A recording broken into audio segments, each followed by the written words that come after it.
Hello friends, welcome to my channel. ఇవాళ నేను ఒక మంచి లంచ్ బాక్స్ రెసిపీ చూపిస్తున్నానండి. స్పెషల్ చపాతీ చేస్తున్నాను. సోయా స్టఫ్డ్ చపాతీ అండి. ఇది మంచి హెల్దీ చపాతీ అని చెప్పచ్చు. సోయాలో ప్రోటీన్ ఎక్కువ ఉంటుంది కాబట్టి పిల్లలకి చాలా మంచిది.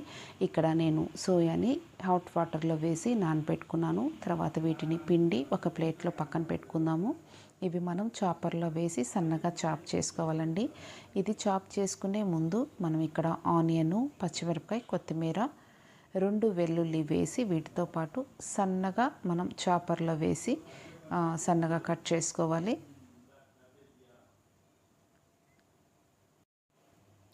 కాలేజెస్కి, స్కూల్స్కి వెళ్ళడం వల్ల పిల్లలు ఏది పడితే అది తినలేరు కదండి. హెల్తీగా ఏమీ ఉండలేరు వాళ్ళు. స్కూల్ టైంలలో, కాలేజెస్ టైంలలో మనం ఇచ్చే లంచ్ బాక్సే కొంచెం హెల్తీగా చేసామంటే వాళ్ళకి కావాల్సిన విటమిన్స్ అన్నీ మంచిగా వాళ్ళకి అందుతాయి.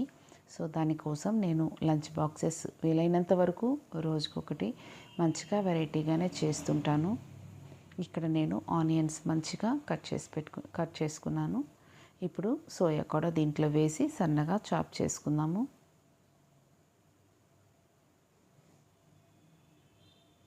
ఇంకా నా ఛానల్లో చాలా వెరైటీస్ ఉన్నాయండి. చపాతీసు, అలాగే లంచ్ బాక్స్ రైస్ ఐటమ్స్ కూడా చాలా వెరైటీస్ చేస్తున్నాను. మీలో ఎవరైనా కొత్తగా చూస్తున్నట్లయితే ఖచ్చితంగా నా ఛానల్ను ఒక్కసారి విజిట్ చేయండి.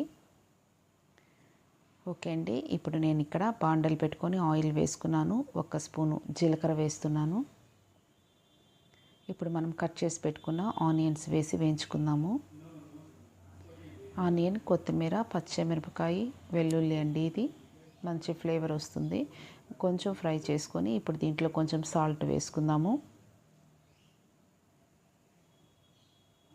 ఇప్పుడు మనం కట్ చేసి పెట్టుకున్న సోయాను కూడా వేస్తున్నానండి.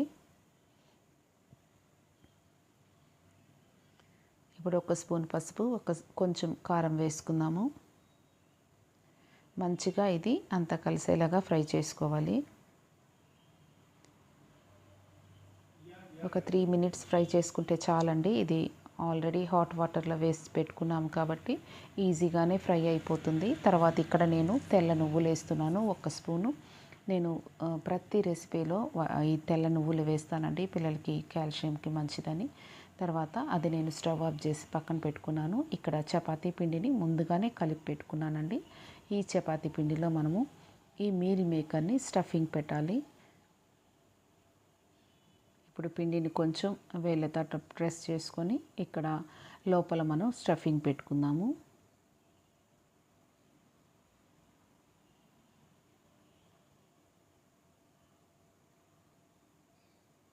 ఈ స్టఫింగ్ బయటికి రాకుండా మంచిగా క్లోజ్ చేసుకోవాలండి ఈ పిండితో.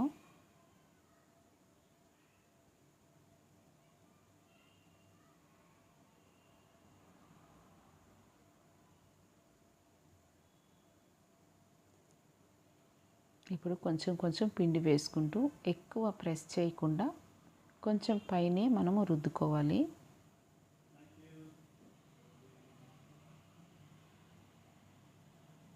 ఎక్కువ ప్రెస్ చేసినట్లయితే లోపల ఉన్న స్టఫింగ్ అంతా బయటకు వచ్చేస్తుందండి. అలా కాకుండా ఎప్పుడైనా స్టఫింగ్ చపాతీలు చేసేటప్పుడు జాగ్రత్తగా పైనే రుద్దుకోవాలండి. అలాగే తీసేటప్పుడు కూడా మన చేతి మీద జాగ్రత్తగా తీసుకొని ప్యాన్ మీద వేసుకోవాలి. ఇప్పుడు ఆయిల్ వేస్తూ అటు ఇటు తిప్పుకుంటూ మంచిగా కాల్చుకోవాలి ఈ చపాతీని. అంతే అండి, రెడీ అయిపోయింది. ఎంతో టేస్ట్ అయిన meal maker stuffed chapati, healthy chapati ready అయిపోయిందండి. అంతే, నేను లంచ్ బాక్స్కి పెడుతున్నాను. మీ అందరు కూడా ఖచ్చితంగా ట్రై చేయండి. మీకు ఎలా వచ్చిందో నాకు కమెంట్లో చెప్పండి. నా రెసిపీస్ కానీ మీకు నచ్చినట్లయితే ఖచ్చితంగా సబ్స్క్రైబ్ చేసుకోండి ఫ్రెండ్స్.